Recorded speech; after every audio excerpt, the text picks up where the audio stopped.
Hello, hello, hello, and welcome everyone to One Primetime. Believe it or not, Carrie, we are in the middle of September. We are knocking on Q4's door. Everybody, let us know where you're from. Please, please, please get in that chat line. We have a very special guest today. We're going to talk about growth. We're going to talk about scaling. Did y'all notice I have on my team sweatshirt? I am ready. I am ready. I'm bringing mine to Summit. For the famous Nora Crosthwaite. Just can't wait. Jump on, let us know. Myrtle Beach, North Carolina. Tammy Cole, I love you. Kathy, I got some tunes going. Is that cool? Okay, yeah.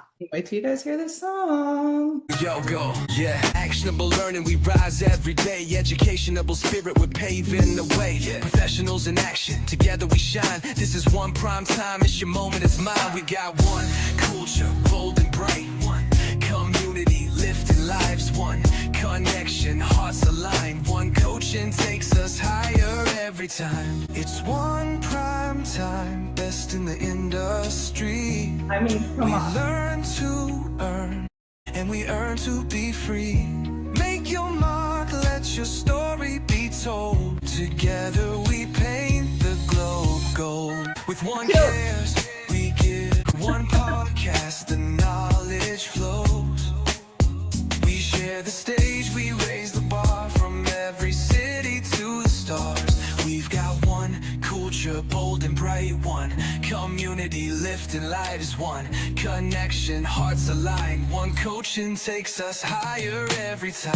It's One Prime Time, best in the into. Let your story be told. Together we paint. This is our time, no holding back. One vision strong, we're leading the pack. Voices united, the future's in sight. One Prime Time is shining tonight. Final one, culture, bold and hearts aligned. One coaching takes us higher every time. Your mark, let your legacy up. Together, unity.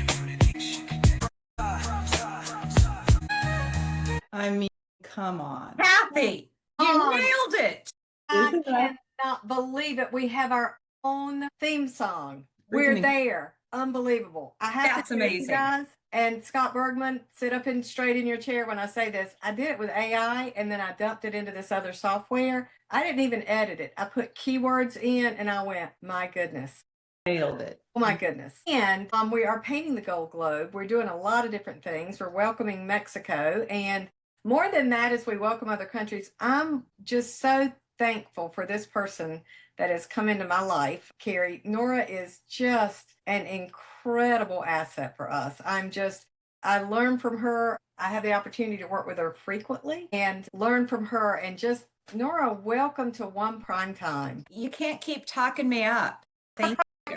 A little concerned about this. I am the lucky one. So we're going to talk today. Nora's done a couple of things. She's very modest, so I'm going to brag on her a little bit. She has a tremendous IT background, development background, so she's extremely, extremely systems oriented and systems driven. And when she brought that to real estate, she brought with it the ability to run a team very dynamically. So we lean into her a lot for team coaching. We're leaning into her for her expertise today about scaling and about growth. One thing that is so impressive to me, Carrie, is Nora's ability to retain talent. I think other than people that have physically moved out of Des Moines, every person that joined her team 7 years ago are still with her. So that in itself is worthy of praise. So I think the song's a hit. So Heck yeah. no. Okay.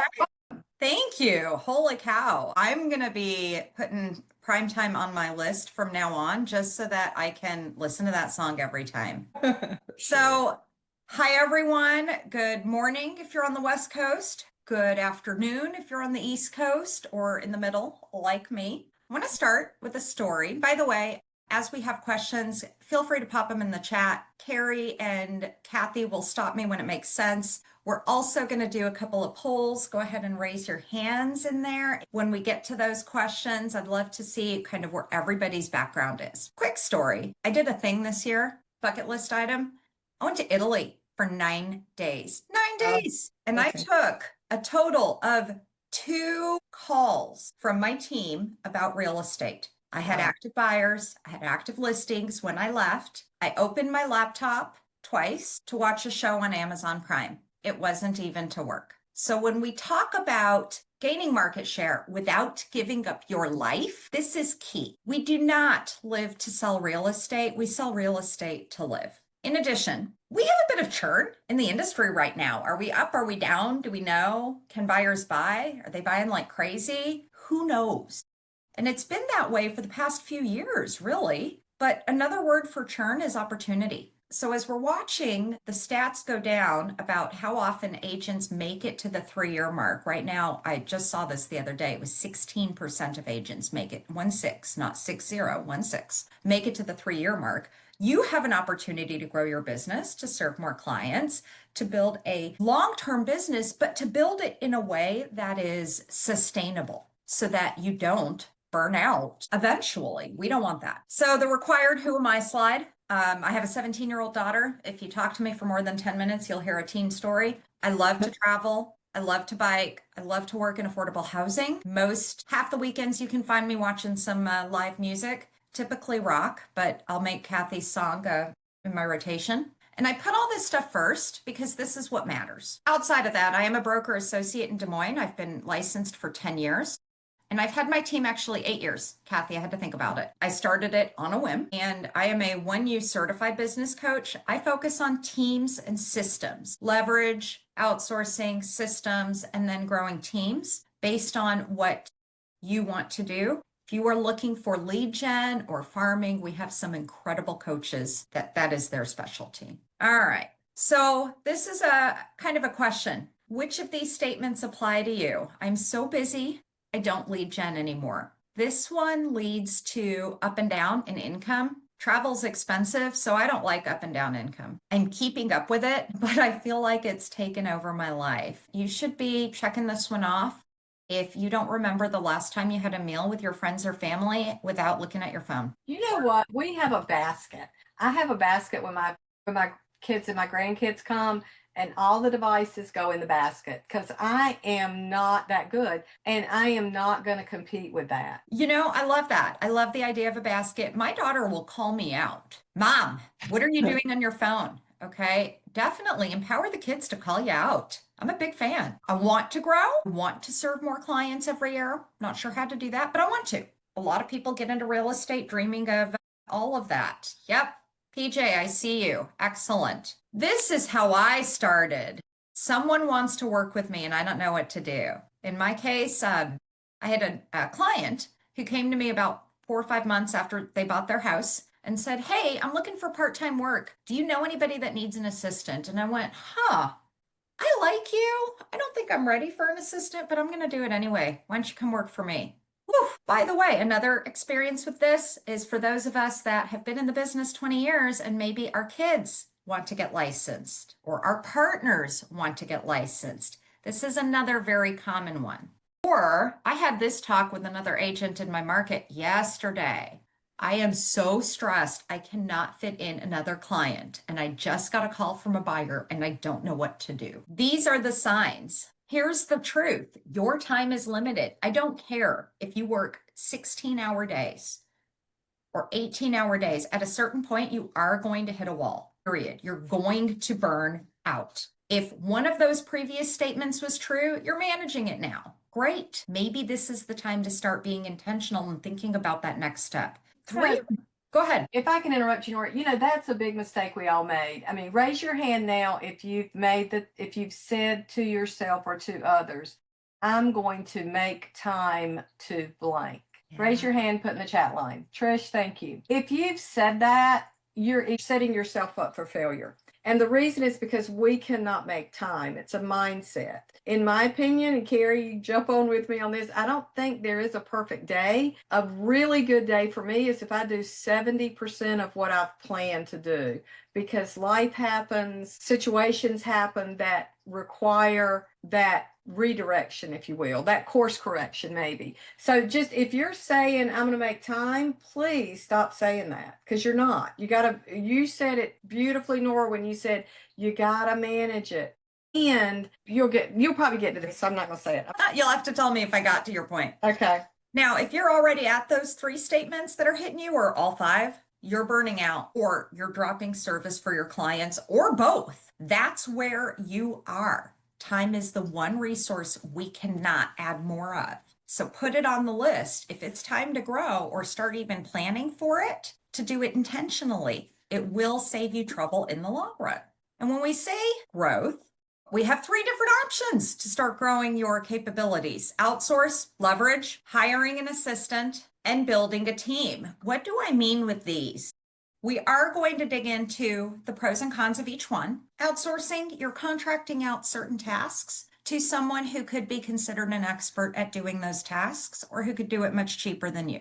Hiring an assistant, bringing somebody on, and building a team. That is also hiring an assistant, but that's what I really mean by that is when I say you add agents. Before we get started, one mindset check. How many of you think about spending money to add expansion and get a little nervous about it, either because you don't know if you can do it, or you're worried about whether the business will dry up, or whether you deserve to do it at this point? This is a real thing. We are realtors. We eat what we sell. We all worry about, am I going to sell next year or not? If I bring somebody on, what if the business dries up? And then the second thing you should know when you're talking about expanding is there is a right way, or there are many right ways, but there are also many wrong ways. It is worse to do it incorrectly sometimes than it is to not do it at all. You will spend more time fixing the problems that you've created. All right.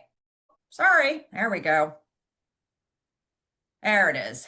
Outsourcing. How many of you outsource anything today? Let's be clear about what I mean by outsourcing. You're outsourcing something specific. Does anybody hire a CPA to do their taxes? Because if you do that, you outsource. Does anybody hire a transaction coordinator that they maybe handle all of your transactions and everybody else's? You outsource. Other tasks to outsource. Social media, if you can find the right person, this is a great one because it never goes away. You've had great experience with that recently. We're going to talk about that. Yeah. Yeah. We are. Website design, setting up your website. You don't need to be a coder. Hire somebody that is, or hire somebody that uses ChatGPT, whatever. You don't need to do it. Anything that doesn't touch a client directly, that is significantly lower than what your hourly rate should be, is a prime candidate for outsourcing, especially if it's either a one-time task set up like a website design, or it's something that is going to be about the same amount of work on a regular basis, like social media. When you do this, you need to budget for it, and you need clear expectations. Budgeting is key. How many of you have told your client, this is my pay that I demand, and I am worth every penny of it, right? We tell our clients, you get what you pay for. When you're outsourcing, you get what you pay for there too. Set aside the right amount of money. If you are paying $100 for a website, you're going to get a $100 website, period. And clear expectations. This is key as well. If I am paying for a website, that person needs to know, or that company needs to know exactly what I need. So you have to define your expectations. Can I just say, number one, I love Dan Wilson, but I love what he's saying. He's saying outsourcing is great, but you've got to have consistency and systems for it. And he said thank you for your transparency. They've had mixed results with it. So, man, that is key. I believe, and it's taken me a while to get this, Nora, I believe in hiring your weaknesses. I think at one time I felt like I had to do everything. And there's some stuff, if you've got the foundation under it, you can let it go. Okay, I'm going to skip ahead to my story. Recently, beginning of September, outsourced my social media. I have not done this to an outside marketing person for 8 years. I've had my assistant do it. I've done it myself. But Meta Business Suite is absolutely one of the most annoying platforms out there because every time you log in, they've changed how to do whatever it is you need to do. 100%. It's ridiculous. So I brought on a social media guru who does a lot of social media for other agents, and had an intro call and said, this is what I want. These are my team members. These are the posts I'd want to see. What do you suggest? How do we make sure the templates make sense? And he showed his expertise immediately. Do you have colors you use? Do you have logos you use? Do you know what should be on every post? What about videos versus whatever? It's been freaking amazing. I am sleeping at night because, well, maybe not just because of that, but he just is doing the thing. Because I spent the time early on with him building expectations, and because what you said, Dan, with the consistency and systems, because we have a set time frame in which we review what's being done, it's been going great so far, and I'm thrilled. Well, I think what you said, Nora, is setting the expectations up front, right? Making sure everybody's on the same page, because if it's just willy-nilly and you're not happy, they don't know what you want, like it's not going to work. Outsourcing does not work if you don't know what you want. This is not something where you want to pay an expert to figure it out together.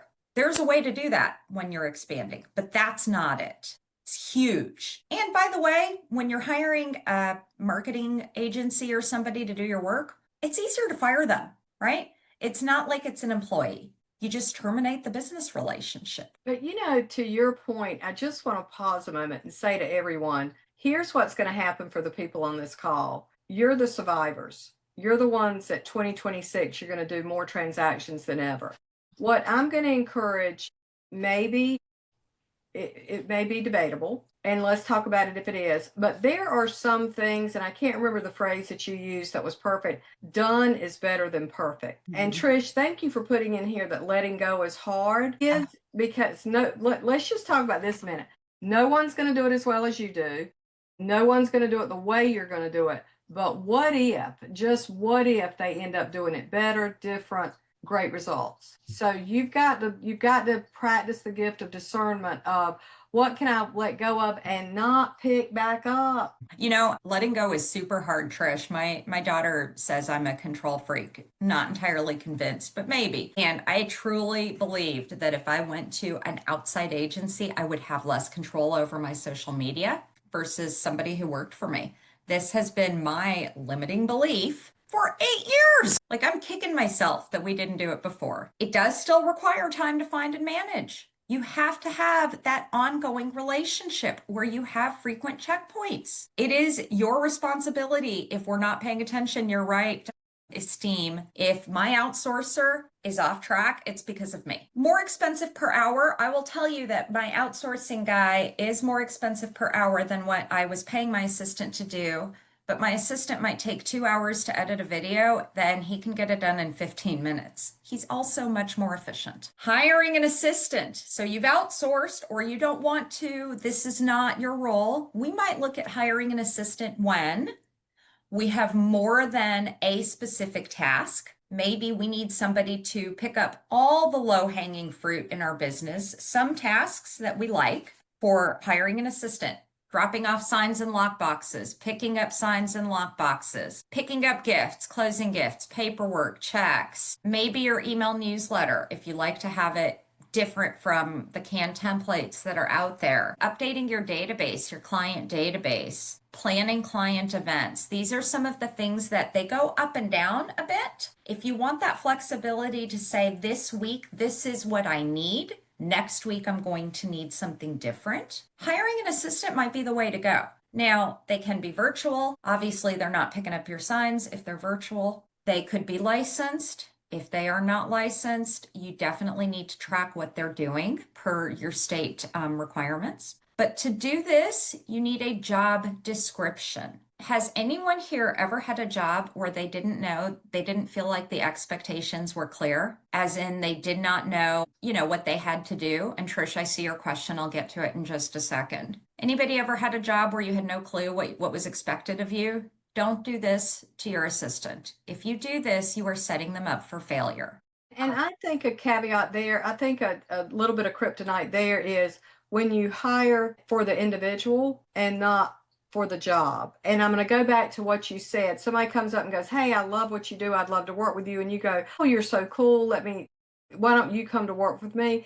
I've seen that happen so many times, and that's doomed. And I think there's a difference between setting the expectations and micromanaging, right? Yes. Like there's a very fine line there that you have to just make sure, because if you're micromanaging, you're not saving yourself any time. And that's the whole point. So a couple of things on that. Your outcomes matter more than what they're doing, how they're getting to the outcomes. What are the outcomes? Do you know what they are that you need? You need those clear expectations as well. Knowing that, you may adjust them over time.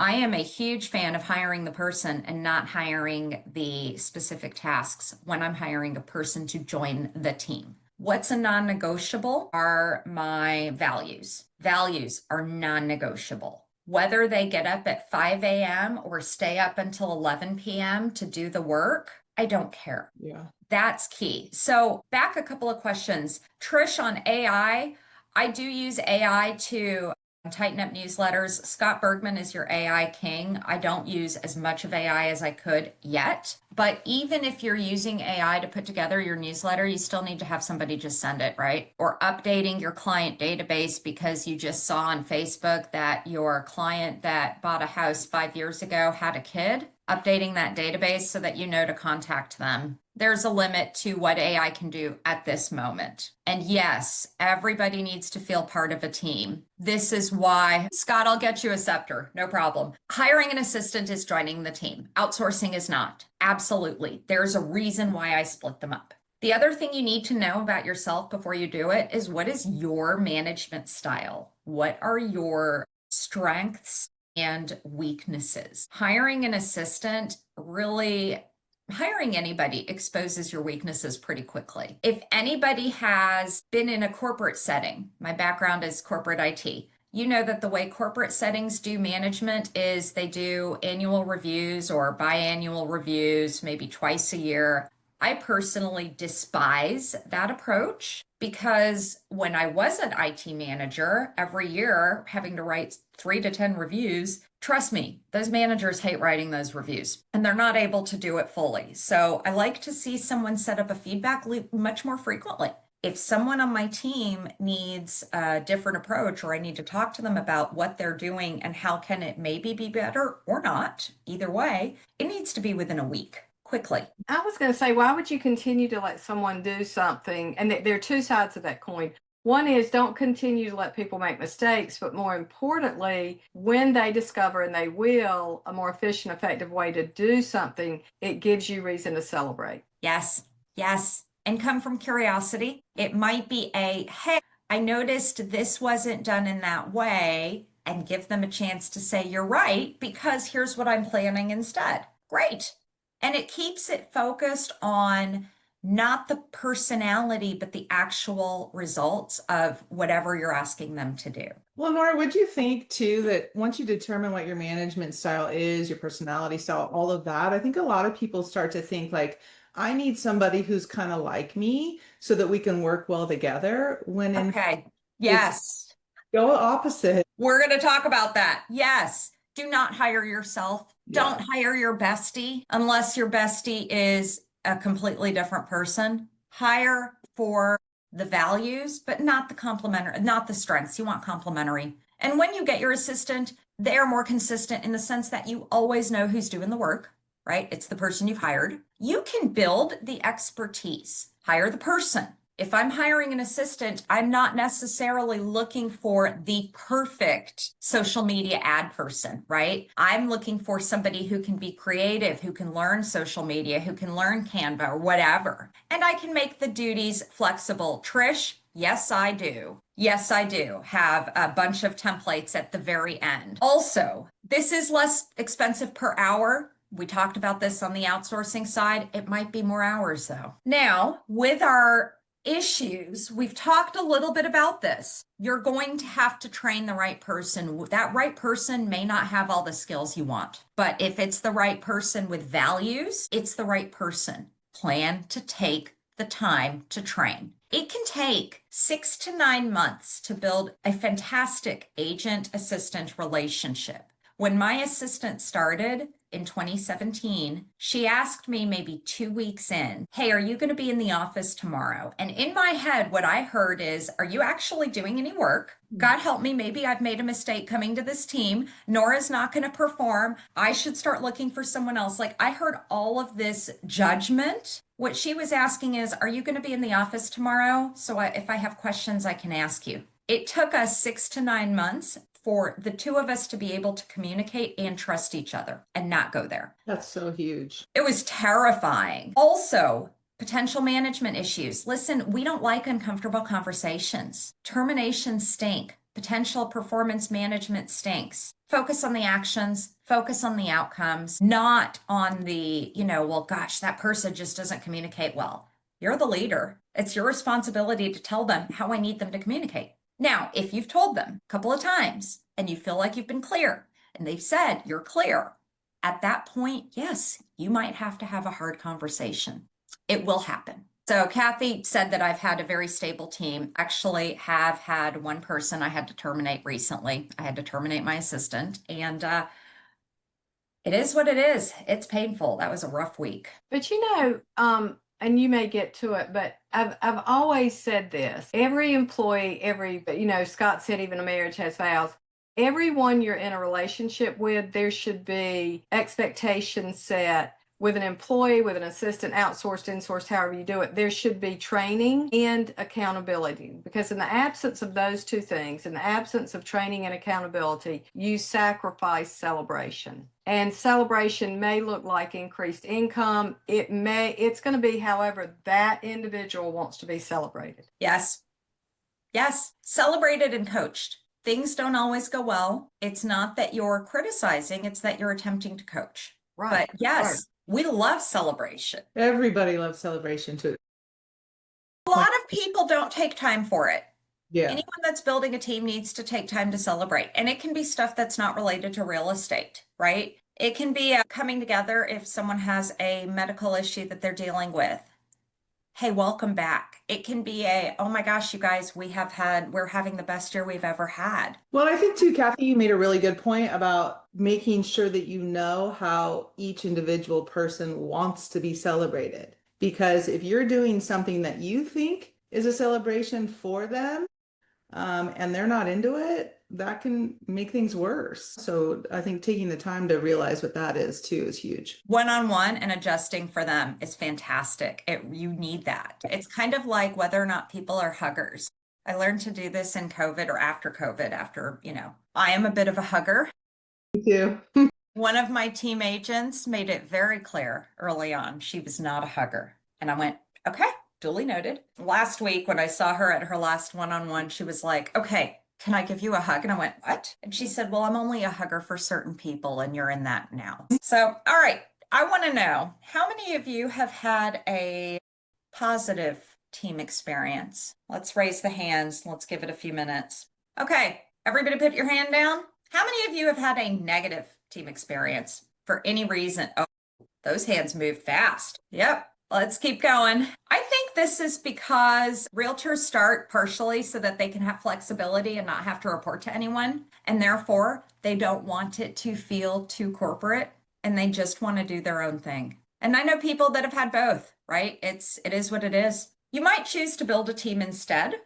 If, like adding team agents, you want to jump right in. You're going to go big or go home. You have an agent who wants to join you.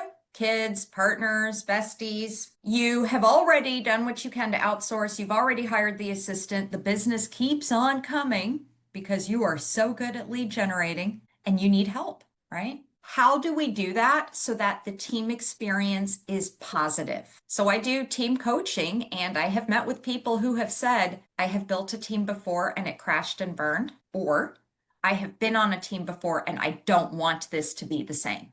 It's very common. So our 5 steps, I'm going to go corporate. I like a good pie chart here. There are 5 things that you need to do to get to full maturity. And some of them you can do as you're growing. The first one, this one you have to do before anything else. How are you going to serve your clients? Values, vision, mission. I like that. I'm going to have to watch that movie, Remember the Titans, again, after I watch Black Rabbit. How are you going to continue to serve your clients? But the next one, how are you serving your team members? This is not just what leads do I provide, what expenses do I pay, and what splits do I get? What coaching, what mentoring? Do my team members maybe want to go on vacation for a week too and actually shut down? Do we back each other up? Do we build this culture together where we are all in this together? You know what word I'd like to interject there? Yes. Is honor. How do you honor those team members? I remember I had a manager one time and we had a real high bridge of trust. And when I tell you what she said to me, you'll know it. I was following up too much, Carrie, I will say a little bit of control. Imagine that. But she looked at me one day and she said, you know what? She said, you would be really surprised at what I could do if you got out of my way. That's big. And I went, thank you. And that was when I realized as long as we got to the moral compass of everything was legal, you know, everything was moral, legal, ethical, all of that, she did have better ways. When I let go of it and I got out of her, literally got out of her way, it was huge. Her growth, I watched her grow tremendously. And my way wasn't the best way, believe it or not. I know for some of you that's hard to believe. Well, it's good for leaders to be open to that and be okay with that. Get out of my way and say, there's no ego in leadership. I Mhm. don't know it all. I don't even come close to knowing it all. Yeah. All I know is how to bring the right people around and how to see the potential and then let them soar. I had this talk with a different kind of talk with one of my team agents this week. She had called closing, whatever, and it wasn't with a Realty One Group agent, so I'm not worried, but very stressed, trying to make sure that her clients were protected. And I just said, okay, this is great. And we need to work on how you can not care as much. Everything is figure outable. We can figure this out, but I am hearing the stress in your voice now. And she said, well, I just want everything to be okay for my clients. And what that's great, but it's 8:30 at night. You just took your kid to urgent care for an ear infection. You're not going to get this solved today. How do we turn off the real estate brain so you can go be with your kid? Let's work on that. Sometimes that is more useful than paying for signs and business cards. Next step. How are you going to do lead gen for your team members if that's something you provide? Lead gen and sphere management. I would say steps 3, 4, and 5 are things that you can build with a team as it's growing. Because the key word on this slide is the word mature. To get to a mature team, you need all of these. This you can all work together. Lead gen, Zillow, pay-per-click, Facebook, open houses, FSBOs, expireds, whatever. Sphere management, email newsletters, cards, pop-up or Popeyes, events. What's your system for tracking and keeping in touch with clients and potential clients? The next one, this one's near and dear to my heart, identifying and building your needed systems. When I first brought my assistant on board, I had checklists for what to do when I got a listing, what to do when I had a new buyer. I had all of my checklists and they were all in Excel. When I brought her on board, I said, okay, I might be open to letting Excel go, maybe. It hurts me to say it, but I don't know what to do. And she said, okay, let me think about it. And then she researched and she came back a week later and said, okay, I found the tool. What? What tool? Trello. We're going to use Trello. Okay. Why? Because it can do everything you're doing in Excel, but this way I can see your checklist too and we can collaborate. And this version is free. And I went, but I really like Excel. And then I realized that if I did not give her the opportunity to help me build this system, it was going to destroy our relationship. It was that important. Trello, by the way, I still love. I'm in there every day. Like number one, she was right. And number two, I had to be open in order to build the right systems and the needed systems so that it's not just dependent on what's on my computer, but everybody can see it. Yes.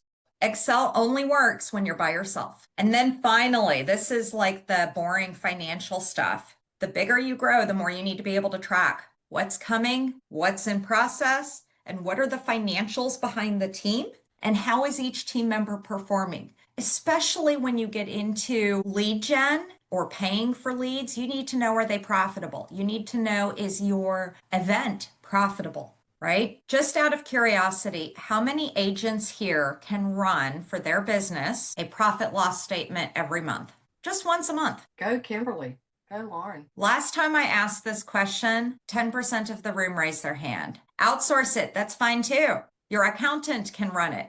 Okay. You have access to that data if you need it. That's fine. Well, that's the key, is making sure, and right, that's a little bit of a loaded question that you asked, because it has to be the right information. You have to take the time to get it all in there consistently instead of waiting until December 29th to do your taxes. Or, April 13th. Accountants love that. Yeah.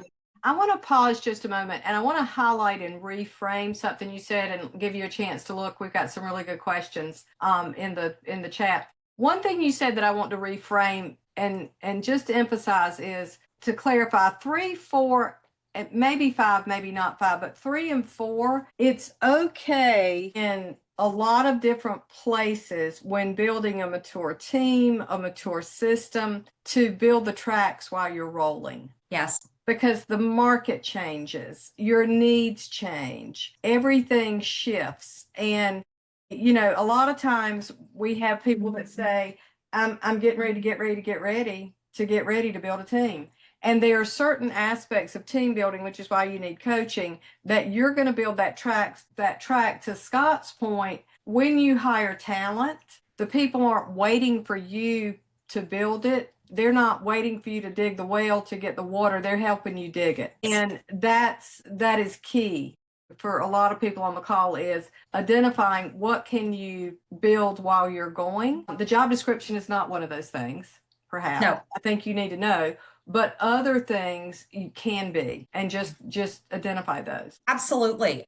And you might let's take number 3, sphere management. You might implement different things one at a time. The first thing I implemented personally was a monthly newsletter. And as I added people to my database, I would say, I'm going to send out a market update once a month. Are you open to receiving it? If they said yes, they went in the database. So I do that every month. The next thing I implemented were holiday cards. The next thing after that was one annual client event. I got one down correct, and then I would move on to the next. These are things that you can build over time. To go back through to the questions, I use QuickBooks to track my expenses and do my bookkeeping. I do it once a month personally for my team, personally for Home Sweet Des Moines. And it takes me about an hour once a month. And as soon as I'm done with my expenses, I can run my profit loss statement and look at what I've been spending on. I track my pipeline.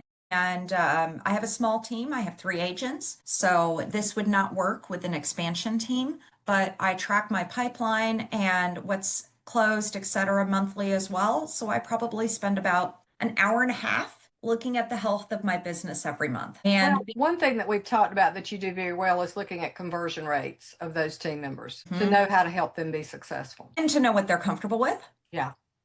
Feather, I do not have a pipeline tracking software. I have a pipeline tracking, don't laugh, Excel spreadsheet, because I love it so much, but that's because I have 3 members on my team. There are some amazing pieces of software out there that will do it if you get bigger or if you feel the need. I am even though I used to be in software and I used to code software for a living before AI, I feel like whatever you're going to use is what you should use. So if I were to grow to 10 members, Excel would no longer work. Okay. What do you guys, so Patricia, I'm going to talk about templates at the end. What do you guys think of when you hear the word team? Has anybody here read MREA, The Millionaire Real Estate Agent by Gary Keller? Kathy's nodding. She and I both were with Keller Williams at some point in our pasts. So of course this was the Bible. Gary Keller and many others go to this full-on expansion team. I have a guy on my Facebook who proudly posted that his team closed $38 million last month. That's a huge team. That is not what I have. It is right for some. But a potential team model can start like that, the way I started, or it can go to this big one where you've got the director of ops, director of marketing, buyer's agents, listing agents. Do not feel like if you are hearing the word team and going, I don't want to manage 10 people, you don't have to. The model that works for you is the one you should use. Just like the pipeline tracking that you should use is the one that you're going to use. Trish, you're absolutely right. It is super overwhelming. I did not start out to start a team at all. Like, it's been accidental. Started with an assistant, had her for 1 year. And I think I've witnessed a lot of people making the mistake of hiring a buyer agent first. And that is not the best practice. The best practice is to start out by leveraging and letting go of those. I'm not going to say non-income producing, but the things that are leverageable. And I want to make sure we're emphasizing, and you mentioned it before, but I wanted to come back. All of this is done to maintain a very high level quality of service. So any model you're looking at, anything like that, it still needs to be about the service you're providing. Absolutely. To match your values. You still need to show up as you. That's a great point, Scott, that team building is overwhelming if you don't start. Pick one thing. You can go slow. Mhm. This is a good one. These are some of the objections I hear a lot. I'm irreplaceable. I don't know if anybody watches Dance Moms. My kid got me into it. But the dance teacher, it follows a competition dance team out of Pittsburgh. The dance teacher, Abby Lee Miller, is kind of mean and a horrible leader. So it's a great show to watch if you want to know what not to do. But one thing she tells all her dancers is everyone is replaceable. I hate how she says it, but I'm here to tell you, you are unique, but you are replaceable. You have gifts to give your clients. Absolutely. And so might somebody else. Or you might be able to give more to your clients if you free yourself up from doing the stupid stuff. What if business dries up? This one's a big one too for me. I'm very risk averse when it comes to money. Listen, we can all plan 30 to 90 days out. We know what's in our pipeline. We know what's closing. Save the money before you outsource. Do whatever you have to do to build that cushion long enough to where you know you can earn it back. And frankly, if business starts to dry up, you will start to hustle. I didn't know how much harder I would work when I hired my assistant just because I wanted to make sure I could pay her. Because how embarrassing would that have been? Working with people is super hard. But here's an example for my parents, or for the parents in the group. When you have a kid who's maybe 4 to 6 years old and you're teaching them to tie their shoes, and this morning, for instance, you have to get them to school. Nobody's had breakfast. Everybody's vomited or whatever. And you're super stressed and you just want to tie their shoes. Okay. We have all been there if you're a parent. Trust me, we've been there. Eventually, you're going to have to say, but you know what? Today, I'm just going to let us be late and I'm going to make my kid tie their shoes. Because when they're teenagers, I don't want to have to keep doing it. Yes, you have to break through. Yes, it is harder at first. And finally, how do I know which people to choose? If this isn't a concern of yours, it should be. This is where we talk about hiring people with the values and yet hiring people that are different from you. If they are similar, number one, you're going to clash. And number two, you're not getting their full strengths. Leadership growth. Nothing grows your leadership skills like bringing on a team because it's your business. How are you going to attract the right talent? Learning to delegate. This is the trust aspect, right? You have to be comfortable with saying what you need done and not how. It's hard. It's super hard. And you will have to adjust with a team member back and forth, whether it's an outsourcing provider, an assistant, or a team agent, or all of the above. Different personalities. We kind of talked about this in terms of celebration. I have 3 people on my team. Some really like videos, some really like written how-tos. We all learn differently. Actually, I think I'm the only one that likes written how-tos. We all learn differently. We all work on different rhythms. We all panic differently. And as the leader, it's your job to adjust to an extent for each of those personalities. There are a couple of tools around personality tests, Manual of Me, that I'm happy to share. Kathy, you talked about this one, maintaining exceptional client service.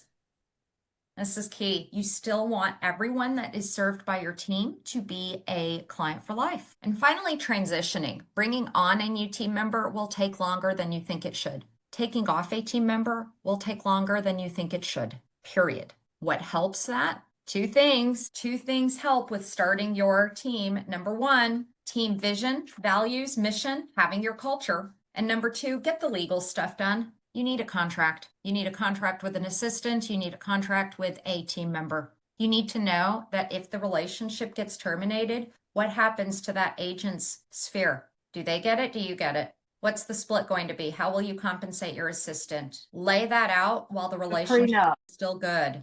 The prenup.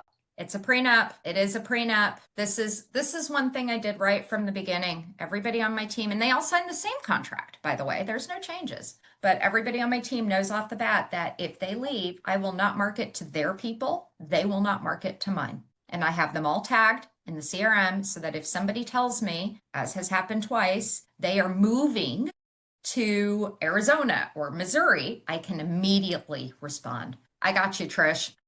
I just want to say while you're looking for it, I'm so appreciative that we can tap into your knowledge. And I'm just extremely appreciative of the comments today. I feel like everything has really woven this into a really, really nice story that all of us can walk away and understand what the next steps are. So this is my website, winningreteams.com. If you scroll down, I'm Gen X, I'm old school, I like Facebook, okay? So I started a Facebook group a couple of years ago, literally while I was sitting at the bar having a beer. And it's meant to be broker agnostic, place agnostic. It's just an area where we all contribute.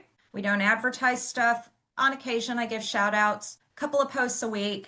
It's free. That's one thing you can do. The next is you can subscribe on the same homepage to the blog. And a lot of what I discussed, I go into, I do maybe 1 to 2 blogs per month, retaining top talent, personality tests. As you are working through building, this is just another one to keep ideas and keep you focused. Kathy brought up my assessment. It's on the website right here under Check Your Readiness. It is a 5 to 10 minute assessment. And then templates. Now you do have to be, I'm logged in as a member. You do have to set up a membership. I have 3 folders that are free under running a real estate business. I have a sample budget in Excel because I love Excel. You can take this and play, right? I also have my buyer seller checklists. And then also under the, either for my coaching clients or premium content, if all you need are the templates and you just want to pay for that and you don't need coaching, if the click is working. Oh, it's freezing on me. What I have in here are, I'm probably not even logged in under the right. Well, this is embarrassing. There it is. Okay, what I have in here, job description for your assistant, budget and actuals, financials, determining how to onboard a team agent, a sample ISA agreement, a sample partnership agreement. We did not talk about partnerships today. Those are a whole different beast. Bringing on a team agent and that contract, team building worksheet, team expense structure, etc. I add to this at least 1 new thing per month. So it's your choice about that. But if you do not need coaching, great. You can just access this. And finally, are you guys seeing this screen? Yes. Excellent. If anybody would like to talk, this is my calendar invite. I'll meet with you for 45 minutes and help you put together a plan. Period. So what questions am I missing? Can we be best friends? Yes. Who said that? That was me. Oh, Carrie, absolutely. I'm going to move out to you. So, because I need 100%, I need 100 degrees. You had her at Excel. You had her at Excel. And having a beer and Def Leppard. I mean, we're the same person. And took my daughter, took my I know. 17-year-old. She actually got me 2 weeks after that show, Carrie, she got me Def Leppard Best of vinyl. Heck yeah. I know. I love my kid. Thank you, Megan. She is fantastic. Great resources, great takeaways. We are just so thrilled to have her as part of One Coaching. Andrea said, where should I find all those files? Best place is. Yep, Nora. Just posted it. Yeah. Click on the template. Esteem, we love you too. And I'm putting in my email address too, my coaching email address, because you don't want to get stuck in all the emails from, Zillow and homes.com and my real estate email address. But wait, there's more. If you are attending Summit, you will see Nora live. She will have a one talk there and tell us more about this. So we're super excited. Thank you. We are at the top of the hour. What a great session. Thank you. Thank you, everyone. Have a wonderful rest of your Great job, Nora. That was amazing. Great job. Guess what I Thank you. And you look beautiful. Thank you. Thank Carrie, you. look at my list every week. Oh, just one more reason you have a checklist. Home, real estate, other. I do do. it every Monday. I thought you would appreciate that. Thank you. Thanks, guys. Have a great day. Yeah.